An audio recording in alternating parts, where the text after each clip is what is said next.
नमस्कार, मुकाबला में आपका स्वागत है। मैं हूं संकेत उपाध्याय। 2022 में ये जो दिसंबर के महीने में, सर्दी के महीने में और सर्दी के दिनों में गर्मी का एहसास जो मिला है राजनीतिक नतीजों के बाद, उसमें बहुत कुछ मायने निकाले जा रहे हैं। एक तो सबसे पहली बात तो ये, इसमें हर कोई खुश है। कुछ कुछ जो है वो चुनावी लड्डू हर किसी की झोली में है। आप अगर हिमाचल देख लें तो कांग्रेस खुश, भाजपा को अगर बात करें तो गुजरात की वजह से वो खुश, उत्तर प्रदेश में बात करें तो अपनी जीत की वजह से मैनपुरी में समाजवादी पार्टी खुश, वहीं पर आरएलडी भी खुश क्योंकि खतौली वो भी जीत गए। ऐसे ही और जो उपचुनाव थे उसमें भी थोड़ी थोड़ी जगह, हर जगह हर किसी को कुछ ना कुछ मिला है। लेकिन देखिए, ये तो अभी के चुनावी नतीजे हैं। क्या इसका कोई असर 2024 में देखने को मिलेगा? क्या कोई पैटर्न है या फिर इसको एक चुनाव और चुनाव के नतीजे की तरह छोड़ देना चाहिए और आगे के नतीजे की चिंता आगे की रणनीति पर छोड़नी चाहिए? तो मुकाबला में आज सीधा सवाल, फैसला 2022 क्या है, असर 2024। मैं स्वागत करना चाहता हूं यहां पर स्टूडियो में अपने मेहमानों का। प्रकाश चंद शर्मा जी, नेता हैं भारतीय जनता पार्टी के, रीना गुप्ता जी, प्रवक्ता आम आदमी पार्टी की, विनोद अग्निहोत्री कंसल्टिंग एडिटर हैं अमर उजाला से, हमारे साथ सुप्रिया शिनेट हैं, प्रवक्ता कांग्रेस पार्टी की, राकेश कपूर जी वरिष्ठ पत्रकार हमारे साथ जुड़ गए हैं, और पीकेटी नाम्बियार राजनीतिक विश्लेषक। और बहुत ही अच्छा लग रहा है ये मुकाबला करके, क्योंकि कोरोना काल के बाद इस तरीके का बड़ा मुकाबला यहाँ पर हम लोग सब आमने सामने बैठ करके कर रहे हैं। तो शालीन तरीके से होगा, लेकिन मुकाबला होगा जरूर। बहुत बहुत धन्यवाद आप सबका। इस शो का एक फॉर्मेट होता है जिसमें 1 मिनट का वक्त हर किसी को दिया जाता है अपना शुरुआती वक्तव्य रखने के लिए। तो प्रकाश जी, मैं आपसे शुरू करना चाहता हूं, आपका 1 मिनट शुरू होता है अब। संकेत जी, हम लाए हैं तूफान से कश्ती निकाल के, इस देश को रखना मेरे बच्चों संभाल के। देखिए, ये जो देश हमें मिला है अपने इतिहास के धरोहर से मिला है, और जिस टफ स्थिति से हमने अपने बैकग्राउंड में देखा है कि जिस संघर्ष से हम यहाँ तक पहुँचे हैं, हमें नहीं भूलना चाहिए कि वो संघर्ष कितना लंबा रहा है। और जब हम अमृतकाल के उत्सव में खड़े हैं, 25 साल डेवलपिंग से डेवलपमेंट में हमें बदलना है, ये डेटा बहुत महत्वपूर्ण है, क्योंकि मोदी नाम अपने आप में स्थापित हो चुका है।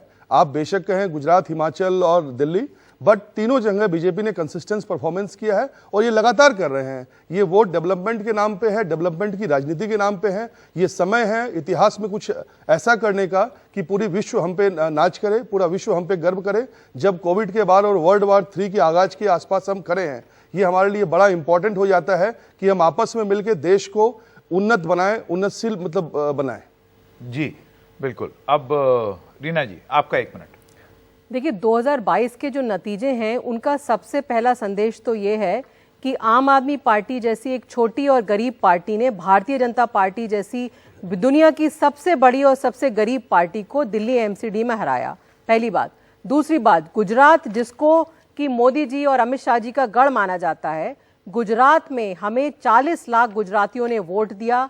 हमें गुजरात में 4 सीटें मिली और हमारा 13% से ज़्यादा वोट शेयर आया।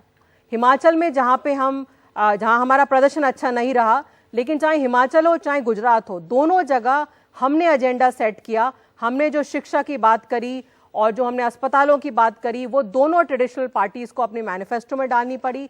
हिमाचल में तो कॉपी पेस्ट किया गया। हमने कहा 300 यूनिट बिजली फ्री देंगे, वही 300 यूनिट बिजली फ्री और पार्टियों ने भी वायदा किया है। वो बात अलग है कि हम अपना वायदा पूरा करते हैं, देखते हैं दूसरी पार्टियां पूरा करती हैं कि नहीं करती हैं। महंगाई भत्ते का मुद्दा हमने उठाया, वो दोनों पार्टियों को अपनाना पड़ा। 1 मिनट का समय खत्म हो गया, मैं वापस आऊंगा आपके पास। विनोद अग्निहोत्री जी। देखिए, ये चुनाव जो है तीनों पार्टियों के लिए सबक है। भारतीय जनता पार्टी के लिए सबसे बड़ा सबक ये है, गुजरात में उसको रिकॉर्ड तोड़ जीत मिली, मोदी जी की मेहनत से मिली, अमित शाह की रणनीति से मिली, लेकिन मोदी मैजिक के सहारे ही पार्टी कब तक चलेगी, ये एक सबक है हिमाचल और दिल्ली नगर निगम। उसके लिए आम आदमी पार्टी को दिल्ली नगर निगम जिता करके जनता ने सबक दे दिया है कि पहले आप दिल्ली को संवारिए, उसके बाद आप बाहर के बारे में सोचिएगा। कांग्रेस पार्टी के लिए यह है कि गुजरात में आपने जिस तरह गुजरात को भगवान भरोसे 2017 के बाद छोड़ दिया था, तो उसका नतीजा आपको जनता ने दे दिया, और हिमाचल में आपने चूंकि काम किया है तो इसलिए आपको जीत दे दी। तो आप उस हिसाब से उससे सबक लेकर के आगे बढ़ें। इसलिए तीनों पार्टियों के लिए मुझे लगता है इस चुनाव में जनता ने अलग अलग तरीके की सबक दिए हैं। जी सुप्रिया जी। मैं सबसे पहले तो हिमाचल की जनता का अभिवादन करती हूं और गुजरात और दिल्ली और जहां पर भी चुनाव हुए जनता को ये आश्वासन देती हूं कि हम जरूर दोबारा से मजबूत होकर वापस आएंगे। लेकिन 12 नवंबर से 5 दिसंबर तक 7 उपचुनाव दिल्ली, हिमाचल और गुजरात में वोट पड़ा और जब 8 को नतीजे आए तो दिल्ली एमसीडी जहां पर 15 साल से भाजपा थी, हिमाचल में जहां पे सरकार थी और गुजरात में जहां पे सरकार थी, 2 जगह भारतीय जनता पार्टी हार गई और एक ही जगह जीत पाई गुजरात। 7 उपचुनावों में से 5 उपचुनाव भारतीय जनता पार्टी हारी है। राजस्थान में, छत्तीसगढ़ में, उड़ीसा में, उत्तर प्रदेश में 2 चुनाव हारी है, एक लोकसभा का, एक विधानसभा का। तो मेरे हिसाब से जबरदस्त एक एंटी इनकम्बेंसी है। लोग मुद्दों की बात कर रहे हैं, अगर आप मूल मुद्दों पर जाके लोगों से जुड़ रहे हैं तो लोग आपको मुखरित होकर वोट भी दे रहे हैं। और बिल्कुल सबक हमारे लिए गुजरात में है, लेकिन सबक भारतीय जनता पार्टी के नीति निर्माताओं के लिए पूरा देश भी दे रहा है। ठीक, राकेश जी। संकेत जी, आपने एक बहुत सुंदर उपमा दी कि हर पार्टी को कुछ ना कुछ मिला है। मेरी राय में ये भारतवर्ष की जो संस्कृति है वो बहुत सारे मतांतरों की संस्कृति है, बहुत सारे विभिन्न जाति वर्ग के लोग रहते हैं। तो ये चुनाव परिणाम जो हैं ये वास्तव में एक फूलों का गुलदस्ता है जिसमें हर पार्टी को कुछ ना कुछ मिला है। बीजू जनता दल को भी मिल गया उड़ीसा में, बिहार में बेशक नहीं मिला लालू और नीतीश बाबू को, बाकी उत्तर प्रदेश में भी भारतीय जनता पार्टी को भी कुछ मिल गया और कांग्रेस को और समाजवादी पार्टी को भी मिल गया। इसी प्रकार से हिमाचल में कांग्रेस की बहुत प्रतापी विजय रही और गुजरात में भारतीय जनता पार्टी की महाविजय रही, हम देखें, और दिल्ली में आम आदमी पार्टी नगर निगम का चुनाव जीत गई। तो ये जिस तरीके से हमारी भारत की संस्कृति है, विविधता में एकता वाली बात है, ये फूलों का गुलदस्ता उभर करके आया है। और जो 2024 की या आगे के चुनावों की आपने बात की, तो इसका परिणाम मुझे लगता है यही परिलक्षित होना चाहिए। अच्छा, ऐसा ही परिणाम होगा, क्योंकि ऐसा ही इतिहास में ऐसा नहीं हुआ है, लेकिन ऐसा ही होना चाहिए। जी जी, पीकेडी नाम्बियार। 2022 से 2024 तक का रास्ता, मैं समझता हूँ ये इलेक्शन का जो नतीजा देखने के बाद और भारतीय जनता पार्टी और नरेंद्र मोदी के लिए और आसान हो चुका है।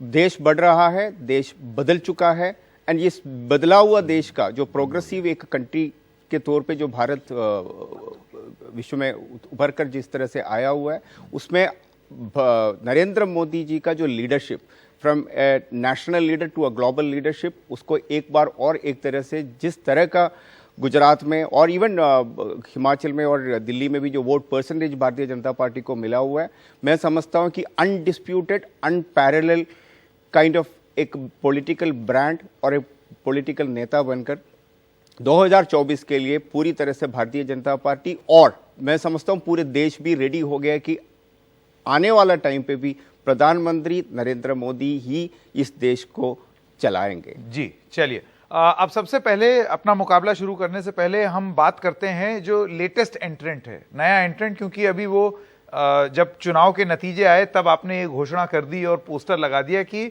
हमें राष्ट्रीय पार्टी बनाने के लिए जनता को बहुत बहुत बधाई, और आपने ये बोला कि गुजरात ने आपको ये उपलब्धि हासिल कराई है। मैं रीना जी आपसे ये पूछना चाहता हूं कि क्या 10 साल का जो आपका रिकॉर्ड रहा है वो वाकई काबिले तारीफ है।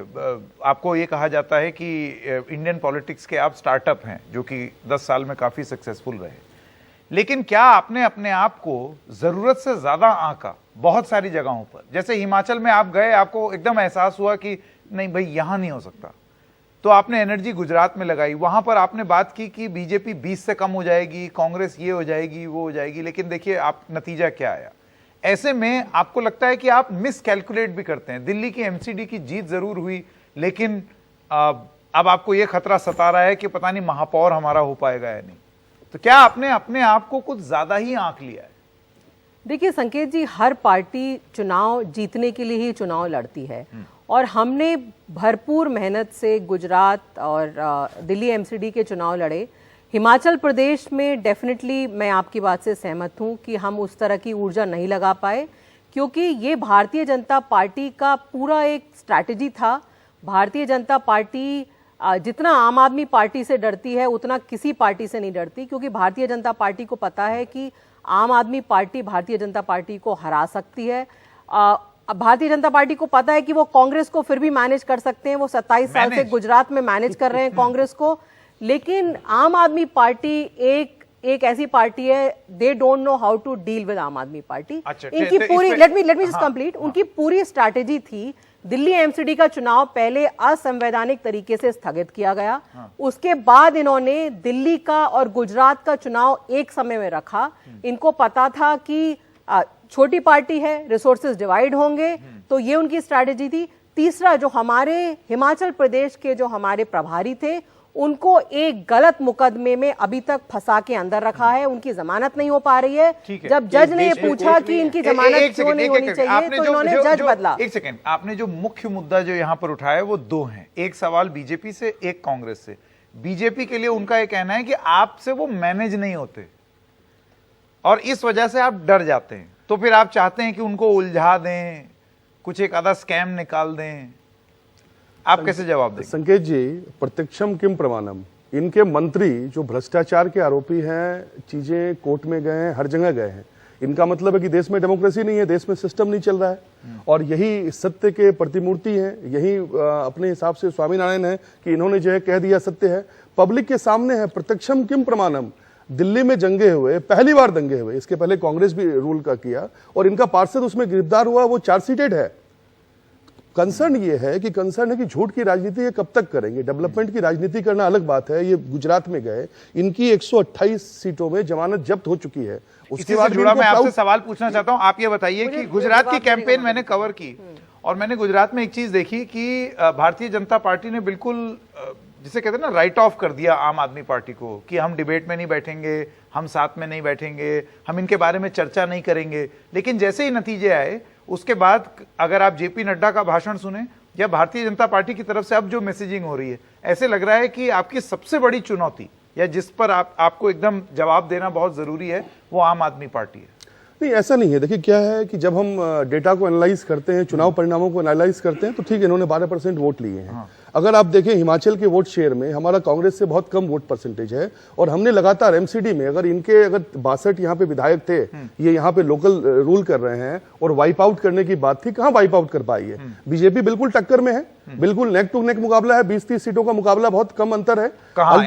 एमसीडी में ठीक है। अल्टीमेटली देखने की बात है कि सिर्फ इनको प्रोपेगेंडा करके कि मैं ईमानदार, लेकिन आप ये नहीं देखेंगे कि आप कह रहे हैं हमारा vote share neck to neck है, हमारी सीटें भी नेक टू नेक हैं, लेकिन वो एक पार्टी 2017 में कहां थी और अब कहां पहुंच गई? नहीं, बिल्कुल पहुंच गई। लेकिन आप देखिए गोवा में गए, गोवा में क्या परफॉर्मेंस रहा इनका, अभी ये हिमाचल गए, क्या परफॉर्मेंस रहा? सुप्रिया जी के पास आना चाहता हूं। सुप्रिया जी, अभी आपने सुना रीना जी का ये कहना है कि बीजेपी आपको मैनेज कर ले जाती थी, तो क्या कांग्रेस पार्टी मैनेज हो रही थी जिसके चलते आप जीत नहीं पा रहे हैं? देखिए, मैं दो चीजें बोलूंगी। सबसे पहले तो 2022 के नतीजों ने, चाहे वो गुजरात हो, हिमाचल हो, उपचुनाव हो, एक व्यक्ति के दावों की, गुब्बारे की हवा निकाल दी है और उनका नाम श्री केजरीवाल जी है। दिल्ली के मुख्यमंत्री हैं, पेपर पर लिखकर भविष्यवाणी भी कर रहे थे, चुनावी भविष्यवाणी, 90 सीट दे रहे थे। गुजरात की जनता ने दिखा दिया आप 5 सीट लायक हैं। आप क्यों जाते हैं चुनावों में, वो भी गुजरात की जनता ने साबित कर दिया। आप हर बार भाजपा के तारनहार बनकर जाइएगा और भाजपा को उबारने जाइएगा तो जनता आपको ऐसे ही जवाब देगी। हिमाचल पहाड़ से आपने पलायन क्यों किया? अरे आपके प्रभारी जेल में थे ना, आपकी सारी पार्टी थोड़ी जेल में थी। पहाड़ से आपने पलायन क्यों किया? मेरा अपना मानना है कि 648 करोड़ रुपए एड पर खर्चा करने वाली पार्टी, वो पार्टी जिसके बारे में सारा मीडिया, और मैं थोड़ी धृष्टता से आपसे भी हक से बोलती हूं, आप लोग सब लोग लगे पड़े इनका गुब्बारा फुलाने में। अब जब टाई फिस हो गया तो आप लोग कुछ बोलेंगे नहीं, आप लोग अब इनसे सवाल पूछ रहे हैं। मुझे ये बताइए कि भारतीय जनता पार्टी की एक आइडियोलॉजी है, हमारी आइडियोलॉजी उनसे बिल्कुल विपरीत है। अरविंद केजरीवाल जी की जो आम आदमी पार्टी की आइडियोलॉजी है वो क्या है? शिक्षा, स्वास्थ्य, ये आइडियोलॉजी नहीं है। इस पर हर व्यक्ति को बात करनी चाहिए, आपको भी बात करनी चाहिए, हमें भी करनी चाहिए, अग्निहोत्री साहब को भी करनी चाहिए, कपूर साहब को भी करनी चाहिए। तो राजनीति में वो कहते हैं यही हमारी आइडियोलॉजी। नहीं, वेट, प्लीज वेट। आइडियोलॉजी, विचारधारा जो है वो कंटेंशियस इश्यूज पर होती है। आप गुजरात जाएंगे, 11 बलात्कारियों की रिहाई पर मुंह पर टेप लग जाएगा, ड्रग्स पर मुंह पर टेप लग जाएगा, जहरीली शराब पे मुंह पर टेप लग जाएगा। ऐसा नहीं हो सकता। महिलाओं की सुरक्षा की आप जब गुजरात जाएंगे तो बात क्यों नहीं करेंगे? क्योंकि जो रेप विक्टिम थी उसका नाम बिल्किस बानो था। दिल्ली में अगर बेला होती तो आप बात करते, निर्भया पे आपने बात करी, वहां पर बात करने में आपको क्या दिक्कत थी? तो लोग भी समझते हैं। मैं एक और छोटी सी क्या बात कहती समझते हूँ, हैं? लोग समझते हैं कि आपकी विचारधारा कुछ नहीं है, आप बी टीम है बीजेपी की। वोट शेयर की हमने एनालिसिस बिल्कुल। की। भारतीय जनता पार्टी का वोट शेयर 54% है। कांग्रेस पार्टी का कितना है आप जानती हैं? 23% हो गया। जी हाँ। आम आदमी पार्टी का जो है वो 27%, माफ कीजिएगा, आम आदमी पार्टी 13%। जी हाँ। मैं कह रहा हूं अपना 12, अपना 27 और उनका 12 अगर आप मिला भी दें बिल्कुल, तो भी बीजेपी 14% मैं बताती हूँ आगे। क्यों, क्योंकि तो संकेत अगर जी इन्होंने आपने काटा भी है vote, no no no no, I am तो भी नॉट आप सेइंग वहां कि- नहीं पहुंच रहे थे। मैं ये नहीं कह रही कि ये सिर्फ वोट कटवा है या वोट काटने गए थे। मैं क्या कह रही हूं आप सुनिए, जब आप जाकर कहीं पर वोट डिवाइड करते हैं तो जो फेंस सिटर होता है फिर वो एंट्रेंस्ड ऑपरेटर के पास वापस चला जाता है। जिसको लगता था कि बीजेपी हार सकती है, उसको लगता है नहीं वोट डिवीजन हो रहा है, वापस पर आपने तो कैंपेन ही नहीं की। आपको नहीं लगता लोग की कैंपेन का आपने मुझे नुकसान बीच में हुआ? टोका था। मैं एक बात आपको और बता देती हूं, दिल्ली एमसीडीए जीते और जो सोच रहे थे उससे बहुत कम मार्जिन से बहुत कम सीटों पर जीते। आपको पता है क्यों? क्योंकि दिल्ली की जनता एक संदेश दे रही है कि अगली बार एलजी को, अगली बार दोषारोपण, अगली बार शीला जी का नाम मत लीजिएगा। अब आपको एमसीडी की भी कमान दे दी गई है। आप पहले दिल्ली में अपने वादे और दावे पूरे करिए, दुनिया बदलने, इधर उधर किला फतेह करने तो बाद में निकलिएगा। वो तो देखिए, जब कूड़े के पहाड़ सबसे पहले अगर आप कम कर देंगे, हटा देंगे, तो अपने आप लोगों का आपको प्यार मिलेगा, क्योंकि वो तो एक ऐसी चीज है जो साफ साफ दिखती है। सुप्रिया जी से जरूर पूछूंगा कि अगर ऐसा था तो फिर लोग की कैंपेन का तो गुब्बारा भी फूस हुआ है ना।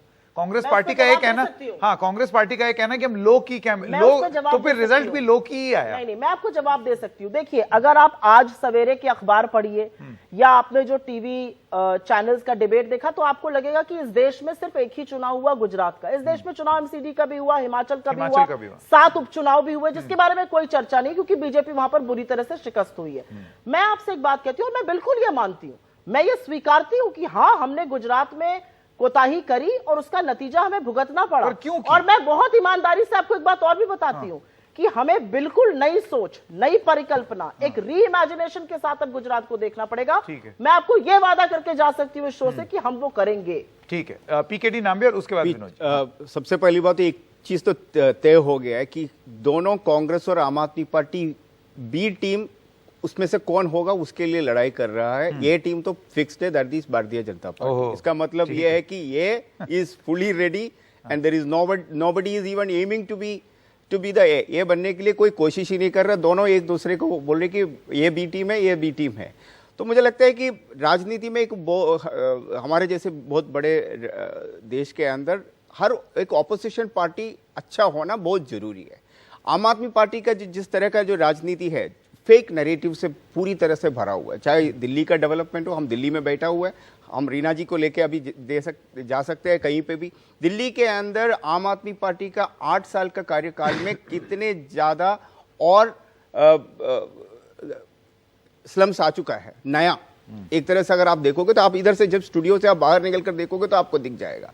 मेरे हिसाब से लगभग 10% मोर स्लम्स दिल्ली में आ चुका है। अब इनका देख लो, अभी जो फेक नेगेटिव का दूसरी पड़ाव देख लो संकेत जी, परसेंटेज ऑफ वोट आम आदमी पार्टी का पिछले चुनाव, स्टेट इलेक्शन से एमसीडी चुनाव में क्यों कम हुआ है? कोई डिस्कशन नहीं है, कोई डिबेट नहीं है। तो इसका मतलब ये कि आम आदमी पार्टी का जो पॉपुलैरिटी और अरविंद केजरीवाल का जो नैरेटिव है वो धीरे धीरे कम होते जा रहा है, इवन दिल्ली में। आप इसको विधानसभा के वोट शेयर से कंपेयर कर, बिल्कुल विधानसभा का मुकाबले में मेरे ख्याल से 8 या 9% जो वोट शेयर का कंपैरिजन होता है वो चुनाव से चुनाव का होता है। तो अगर आप 2017 से देखें वो बिल्कुल नहीं है, क्योंकि दिल्ली एक सिटी स्टेट है। सिटी स्टेट के अंदर जो वोट करने वाला जो लगभग जो तरीका है, एक्सेप्ट द नेशनल इलेक्शन, क्योंकि देखिए ये मैं इसलिए कहता हूं क्योंकि अगर आम आदमी पार्टी ये दावा करती है कि दिल्ली में आम आदमी पार्टी कायम है तो एमपी नहीं आते हैं। संकेत जी, आम आदमी पार्टी खुद इसी चैनल के एक डिबेट में दूसरा एक प्रवक्ता के साथ मैंने बात किया तो बोले कि एमसीडी चुनाव तो स्टेट इलेक्शन से भी बड़ा है, बड़ा जीत है। तो ऐसे जब बोलते हो तो पक्का आपको बराबरी तुलना करना चाहिए। दूसरी बात एक और चीज कहना है कि समय नहीं दे रहे, लेकिन हिमाचल के लिए डेफिनेटली कांग्रेस का जीत है, बधाई पात्र है। बड़ी दिक्कत हो रही है आपको बधाई। लेकिन एक चीज और समझना है कि अभी ये बता देता हूँ ना, मैं आपको बता देता हूँ अब कौन होगा चीफ मिनिस्टर कांग्रेस का। कांग्रेस अगर भले ही सरकार बना भी ले, आपको क्या पता है कि वो 5 साल का पूरे कार्यकाल पूरा कर सकते हैं? मुझे नहीं नहीं, आप लगता। ऑपरेशन लोटस कर देंगे पहले ही, कहाँ करने देंगे? कल आपके ही चैनल पे वीरभद्र सिंह का बेटे ने खुद दावा किया है कि मेरी माँ या पीसीसी प्रेसिडेंट वो खुद तो एक कंटेंडर है। तो मुझे लगता है कि कांग्रेस का चुनौती हिमाचल इनसे बच नहीं पाएगा। क्यों, वो भी बता देती हूँ। कांग्रेस का चुनौती सिर्फ जीतना नहीं है, लेकिन जीतने के बाद सरकार बनाने का भी एक है। मिनट वोट शेयर में देखिए, ये वाली बातें चरण चुंबकों को करने दीजिए। आप जैसे अच्छे पत्रकारों को ये बातें नहीं करनी चाहिए। और क्यों? बिहार 2020 में एक्चुअल फासला सिर्फ 12,368 वोट का था महागठबंधन और एनडीए के बीच में। अब यहां पर आप 1% कर रहे हैं। ये इनको नहीं पचेगा। पता है क्यों नहीं पच रहा है? जीत का सहरा गुजरात में तो मोदी जी को बंध रहा है, भूपेंद्र पटेल जी की कोई बात नहीं कर रहा है। तो जब जीत का सहरा यहां बंध रहा है तो हिमाचल को भी तो अपना दूसरा घर कहते थे। एक minute, Ashok Gehlot ji, Ashok Gehlot was in charge, not on ना, हम डिबेट पर बैठे। तो अब आप मुझे बताइए, जीत का सहरा वहां बढ़ेगा, हार का ठीकरा यहां किसके फोड़ा जाएगा? यहां पर जेपी नड्डा के गृह राज्य, उनकी हार नहीं है। मोदी जी का दूसरा घर है, लगातार रैली करते रहे, उनकी हार नहीं है। आपकी 18 सीटें ही नहीं, आपका 6% वोट शेयर कम हो गया। यहां पर हार का ठीकरा जयराम ठाकुर के सर फोड़ा जाएगा। किसी ने उनका नाम सुना था इस चुनाव के पहले? विनोद जी, वापस मेन मुद्दे पर लौटते हैं कि क्या इसका कोई असर 2024 पे पड़ेगा या इससे कोई टेक अवे? ये चुनाव थे, नतीजे आए, अब आगे का जो नतीजा होगा वो आगे की रणनीति पर होगा। देखिए, इससे ऐसा कोई है। आपको लगता है कि कुछ इंडिकेशन मिल रहा है? नहीं, हर चुनाव जो है अपनी परिस्थितियों में लड़ा जाता है, हर राज्य का और हर उसका। अब गुजरात में बीजेपी 27 साल से है, 5 साल उसको और मिल गए और बहुत अच्छी जीत हुई है, मोदी जी का राज्य है। लेकिन गुजरात क्या रिप्लिकेट होगा बिहार में? क्या गुजरात रिप्लिकेट होगा महाराष्ट्र में? क्या गुजरात रिप्लिकेट होगा कर्नाटक में? ऐसा नहीं होता है ना। हर चुनाव 2018 में 3 राज्य कांग्रेस जीती थी, छत्तीसगढ़, राजस्थान, मध्य प्रदेश। उसके बाद जीती नहीं 2019 आ गई। थी, जीती नहीं थी, छीने थे एक तरह से। 15-15 साल की शासन था। बिल्कुल। लेकिन 19 में क्या हुआ? अशोक गहलोत जी अपने बेटे को नहीं जीता पाए राजस्थान से। एक सीट नहीं आई 25 में से। और मध्य प्रदेश में कमलनाथ जी खाली अपने बेटे को जिता पाए। तो हर चुनाव ऐसा नहीं, गुजरात को आप पूरे देश में रिप्लिकेट कर दीजिए, कभी नहीं होता ऐसा। कि मोदी मैजिक के सहारे ही अगर बीजेपी रहेगी, मोदी मैजिक उसकी एक बहुत बड़ी ताकत है, इसमें कोई दो राय नहीं। क्योंकि देश नायकों को पूछता आपको है। लगता है वो उनके सहारे ही गुजरात हुआ है? निश्चित रूप से। क्योंकि अगर आप भारतीय जनता पार्टी के जो विश्लेषक हैं, जो पार्टी में अंदर एनालिसिस कर रहे हैं, उनका ये मानना है कि ये सिर्फ मोदी मैजिक ही नहीं है, ये सीआर पाटिल की भी मेहनत है। कोई जरा पब्लिकली कह दे इस बात को। क्यों प्रकाश जी? कोई कह दे ना। पाटिल जी की मेहनत को उनके लिए कहा जाता है कि असली लो की कैंपेन उन्होंने की, बैठ करके सेटिंग बिठाना, पटेल आंदोलन को कैसे पाटना है। एक लाइन में और बोलूं, उसके बाद ये देश अवतार पूजा का देश है, यहाँ नायकों की पूजा होती है। और जब तक जिस पार्टी के नायक मजबूत होते हैं वहां वो पार्टी जीतती है। ममता बनर्जी बंगाल में जीतती है, नीतीश कुमार के नेतृत्व में बीजेपी बिहार जीत लेती है। तो फिर गुजरात मोदी जी। कांग्रेस के नायकों के बारे में आपका क्या कहना है? कांग्रेस नायक में राहुल गांधी अब नायकत्व की प्रक्रिया में भारत जोड़ो यात्रा कर रहे हैं, नायक बनने की प्रक्रिया में। इसीलिए मैं कह रहा हूं, जब तक कांग्रेस के नायक मजबूत थे, इंदिरा गांधी थी, नेहरू जी थे, तब तक नतीजा आते थे। प्रकाश जी, इससे पहले जाओ थे, राकेश जी ने बहुत देर से नहीं बोला। जी राकेश। मैं यही बात पकड़ता हूं। देखिए, लोकतंत्र की खूबी क्या होती है, अभी मैंने कहा ये गुलदस्ता निकला है। लोकतंत्र नायक बनाता है, लोग हैं जो नायक बनाते हैं, नायक बने बनाए नहीं आते हैं। लेकिन जो गुजरात चुनावों का जो संदेश है वो बहुत गहरा और गंभीर है, उस पर हमें विचार करना चाहिए। आम आदमी पार्टी के प्रवक्ता मुझसे नाराज हो सकती हैं, लेकिन हकीकत ये है कि आम आदमी पार्टी ने गुजरात में जाकर के विपक्ष का जो ताव और तेवर होता है ना, तेज ताब उर्दू में जिसे बोलते हैं, वो कम किया है। कम किया है? वो कम किया है। कैसे? वो कम किया है क्योंकि इनकी माने तो इन्होंने तो बढ़ाया है। वो कम किया है क्योंकि विपक्ष के ही वोटों में अगर आप विपक्ष के ही वोटों में खलल डालेंगे, उसी में सेंध डालेंगे, तो मजबूत कौन होगा? निश्चित रूप से सत्ताधारी पार्टी मजबूत होगी। ये काम बहुत गहरा है। इसकी तरफ अगर हमने अभी ध्यान नहीं दिया तो अभी बीजेपी कहती थी कि कांग्रेस मुक्त भारत, अब ये गुजरात ने संदेश दिया विपक्ष मुक्त भारत। आप यहाँ देखिए। नहीं, लेकिन ये तो सिर्फ गुजरात का संदेश हुआ ना, ये गुजरात का संदेश थोड़ी हुआ। नरेंद्र मोदी महानायक है इस समय। हाँ। नरेंद्र मोदी महानायक हैं। अब यदि ये फार्मूला पूरे देश में चलता है तो स्थिति कहाँ जाएगी? लोकतंत्र को नुकसान हो सकता है। हाँ। विपक्ष का मजबूत होना बहुत जरूरी है। बट कांग्रेस को मजबूत तो कांग्रेस ही कर पाएंगे ना सर। जस्ट मिनट, एक भाजपा का प्रवक्ता है वैसे आप। जस्ट मिनट सर, मैं जो निवेदन कर रहा हूँ, मेरा निवेदन करने का मतलब सिर्फ ये है कि जैसे 1967 में डॉक्टर लोहिया ने गैर कांग्रेसवाद चलाया था, यदि विपक्ष यहाँ पर इस समय गैर भाजपावाद का कॉल नहीं देता है तो निश्चित रूप से विपक्ष ही विपक्ष को खाएगा। कांग्रेस के लिए भी ये सबक है। कांग्रेस के लिए सबक क्या है कि कांग्रेस अपना एजेंडा, चूंकि आम Aadmi party ideology less party है, इसकी कोई आइडियोलॉजी नहीं है, और ये लंबे दौर का घोड़ा भी नहीं है। अगर आप माने कि भारत ऐसा लोकतंत्र है जिसमें आइडियोलॉजी के आधार पर ही आप कर सकते हैं। बीजेपी की 2 सीटें रह गई थी, लेकिन बीजेपी अपनी आइडियोलॉजी पर अडिग है। आज इसकी 303 सीटें हैं। ये ideology which matters in democracy, विचारधारा पर रुक करके। विचारधारा का राइट टू रिप्लाई। यस, देखिए 27 साल आपकी आइडियोलॉजी क्या है, पहले ये बताइए। आइडियोलॉजी तो संकेत जी हमारी ये है कि इस देश के हर नागरिक को बढ़िया स्कूल मिले, बढ़िया अस्पताल मिले, बढ़िया सड़कें मिले, खाने के लिए रोटी मिले। ये आइडियोलॉजी है। ये तो शांत रहिए आप, पहले मुझे बोलने दीजिए। 70 साल से आइडियोलॉजी कैसे हो सकती है? आइडियोलॉजी क्या होती है? यही आइडियोलॉजी है, बिल्कुल यही आइडियोलॉजी है। ये एक डॉक्टर लोहिया ने सरकार का बहुत क्या पहले काम कहा होता था। है, सरकार की क्या जिम्मेदारी है? एक मिनट डॉक्टर रुकिए, मुझे लोहिया ने बोलने बहुत दीजिए पहले कहा प्लीज। था, राष्ट्रपति का बेटा एक हो या सरकार- चपरासी की हो संतान, टाटा या बिरला का छोना, सबकी शिक्षा एक समान। ये कोई आइडियोलॉजी नहीं है, ये लोकतंत्र की मांग है। तो ये लोकतंत्र की मांग पिछले, ये लोकतंत्र की मांग पिछले 75 साल में कांग्रेस और भाजपा क्यों नहीं पूरी कर पाए? ये बताइए आप। एक सरकार का मूलभूत दायित्व क्या होता है, उसकी रिस्पॉन्सिबिलिटी क्या होती है कि हर नागरिक को बढ़िया शिक्षा मिले, बढ़िया अस्पताल मिले, खाने के लिए रोटी मिले।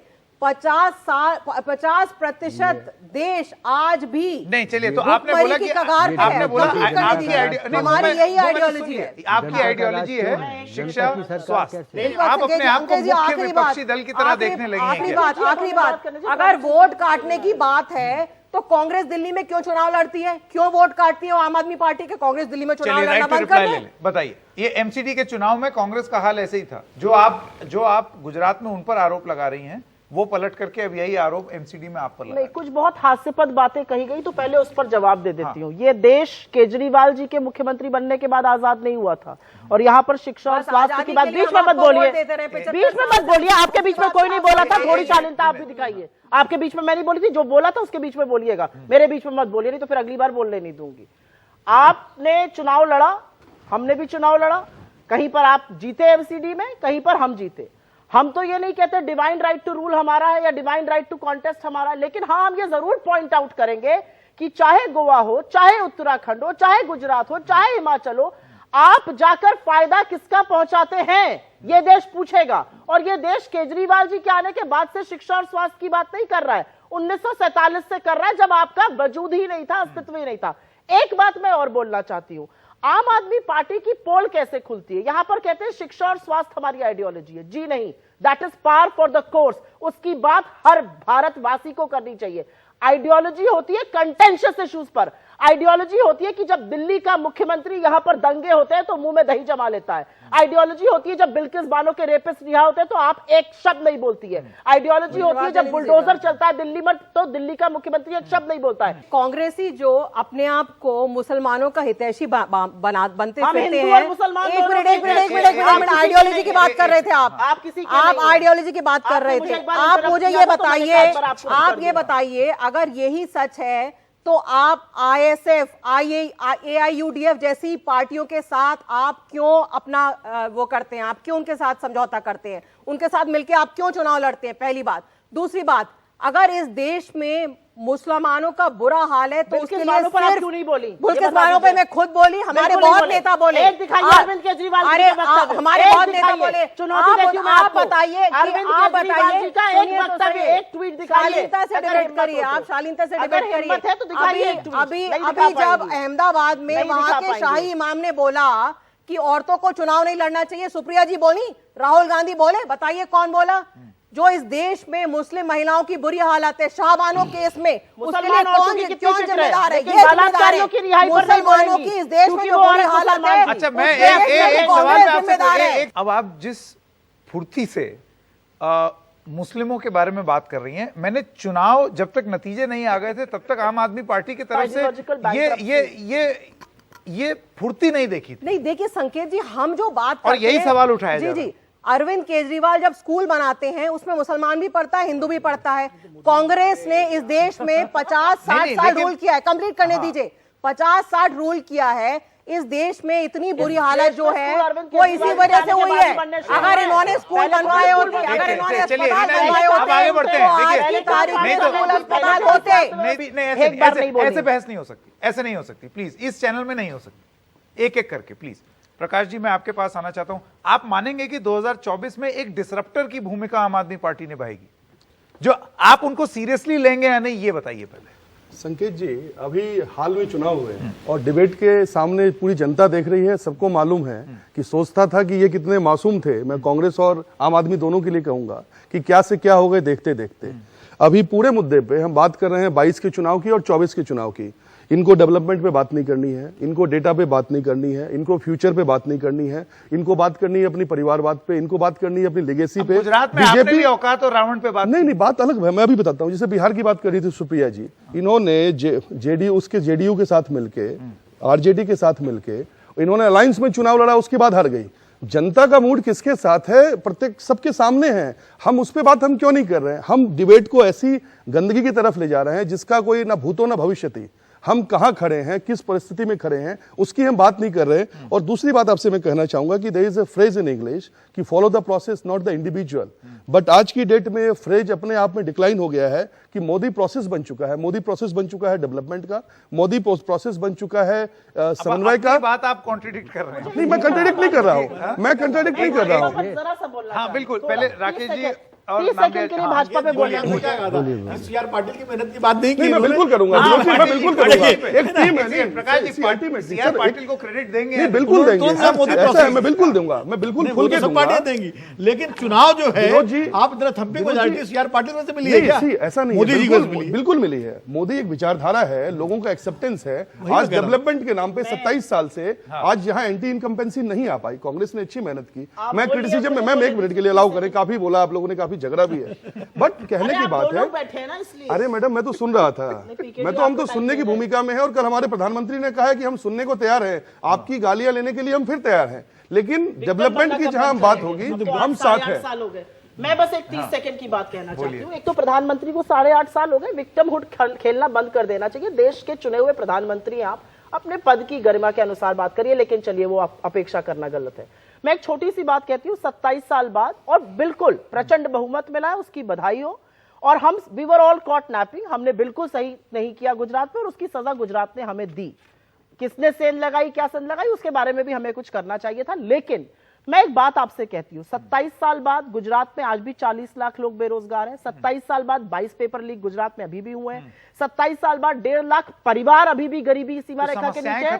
समस्याएं बहुत ज्यादा है। तो गुजरात की जो चमकती हुई एक तस्वीर दिखती है, उसकी हवा वैसे ही निकलेगी जैसे इंडिया शाइनिंग की एक दिन निकली। चलिए, मैं एक छोटे से ब्रेक के लिए अभी रुक रहा हूं। ब्रेक के बाद जब आएंगे तो सबसे मात्र 30 सेकंड का क्लोजिंग कमेंट लेंगे। मुकाबला जारी रहेगा।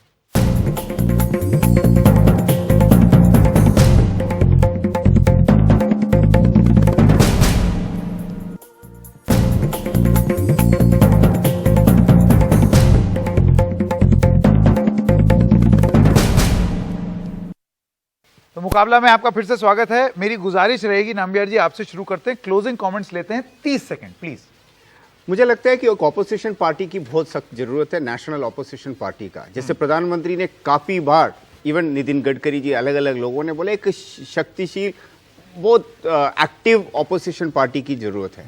मुझे लगता है कांग्रेस जब स्ट्रांग नहीं है, वहीं पे एक आम आदमी पार्टी जाके उधर उनका फायदा उठाते हो, तो मुझे लगता है कि वो एक पॉलिटिकल पार्टी के तौर पे उनको करना बनता है।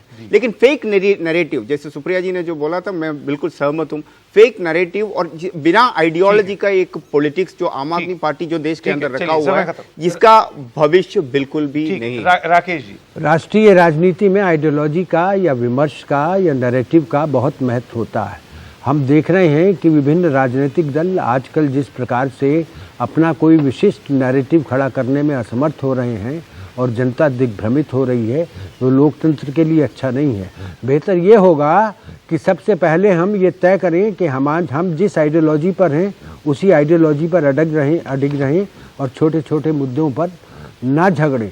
रोटी पानी झगड़ा, ये तो India is a welfare state, ये तो कर्तव्य होता है सरकार का लोगों को उनकी दैनिक आवश्यकताओं की जरूरतों की पूर्ति करना, ये कर्तव्य है। लेकिन चुनाव आइडियोलॉजी पे लड़ा जाएगा 24 का भी। सुप्रिया जी, मुझे लगता है 2022 के चुनाव ने बहुत बड़ी आशा की एक किरण जगाई है विपक्ष के लिए और भारतीय जनता पार्टी के लिए। एक्चुअली बहुत बड़ा सबक है जिस तरह से वो उपचुनाव हिमाचल या एमसीडी हारी है, क्योंकि लोग असल मुद्दे की बात करना चाहते हैं, बेरोजगारी की, महंगाई की, गुर्बत की। और अगर आप उसकी बात नहीं करिएगा तो गुजरात आप भले जीत जाइए, बाकी जगह आपकी हार हुई और इसमें आपके लिए बहुत बड़ा सबक है। और इन्हीं मुद्दों पर जो हमारी भारत जोड़ो यात्रा है, इसीलिए उसमें जन सैलाब आपको दिखता है, क्योंकि हम सिर्फ इन मुद्दों पर बात करते हैं। ठीक है विनोद जी, देखिए 2022 के जो चुनाव हुए हैं अभी हाल के, उनमें मैंने कहा कि जनता ने सबको सब कुछ दिया है और सबको सबक भी दिया है। बीजेपी को अगर गुजरात दे दिया थंपिंग मेजॉरिटी से तो हिमाचल ले लिया, लेकिन बिहार में बीजेपी को जिता करके उपचुनाव में 2 उपचुनाव, गोपालगंज और इसके बाद इकुड़नी, ये भी दे दिया कि लालू नीतीश की एकता के भरोसे अगर महागठबंधन रहेगा तो वो बात अकेले नहीं बनेगी। उत्तर प्रदेश में रामपुर दे दिया, लेकिन खतौली और मैनपुरी में विपक्ष को जिता करके ये भी दे दिया कि विपक्ष भी रहे यहाँ पर। और हिमाचल का और एमसीडी का आपके सामने है ही कि दिल्ली में अभी भी कांग्रेस को कोर्स करेक्शन करने की बहुत जरूरत है। अभी भी लड़ाई, सबक भी है इसमें, सबक भी है और आंसू भी पोंछे। ये बहुत महत्वपूर्ण बात। रीना जी, देखिए 2024 में जो चुनाव होगा वो असली मुद्दों पे होगा, बिजली, स्वास्थ्य, शिक्षा के मुद्दों पे होगा। और आज की तारीख में अरविंद केजरीवाल देश के सबसे लोकप्रिय नेता हैं और मोदी जी को अगर कोई टक्कर दे सकता है तो सिर्फ अरविंद केजरीवाल जी दे सकते हैं। जो 15 स्टेट्स जिसमें नॉन भाजपा नॉन कांग्रेस की सरकार है, उनमें सबसे पॉपुलर मुख्यमंत्री अरविंद जी हैं। और हम पूरी कोशिश करेंगे कि 2024 का जो चुनाव हो वो असली मुद्दों पे हो, जिससे इंडिया को एक्चुअली नंबर 1 बनाया जा सके, जो ये दोनों पार्टियां पिछले 70 साल में नहीं कर सकी। प्रकाश जी, संकेत, विनोद जी ने जो कहा उनकी बातों से मैं कई हद तक सहमत हूं। एक, हम अपनी विचारधारा पे थे, हैं और रहेंगे। विपक्ष की कोई विचारधारा नहीं है। आपस में जहां इनको सहूलियत होता है वहां ये राजनीति करते हैं। रामपुर में ये अपनी सीट वैकेंट छोड़ देते हैं सपोर्ट करने के लिए और कहीं विपक्ष में खड़े हो जाते हैं। वही आम आदमी का हाल है, वही सारे विपक्षियों का हाल है। परिवारवाद की राजनीति को जनता नकार चुकी है। गुजरात के चुनाव से एक चीज बिल्कुल स्पष्ट है कि 27 साल से लगातार अगर डेवलपमेंट पे राजनीति हो रही है तो लोगों को डेवलपमेंट पसंद है, ना कि फ्री बाइस पसंद है कि आप मुफ्त की रेवड़िया बांटे। वो कहां से आएंगी उसके लिए कोई प्रयास नहीं करना है, लेकिन काम करना है। ठीक है, चलिए आप सब लोगों का बहुत बहुत धन्यवाद इस बहस में भाग लेने के लिए। इतना ही समय है, लेकिन मुकाबला जारी रहेगा। हम फिर बात करेंगे, फिर कोई चुनाव होगा। चुनाव तो चलते ही रहते हैं इस देश में। खबरें जारी रहेंगी एनडीटीवी इंडिया पर।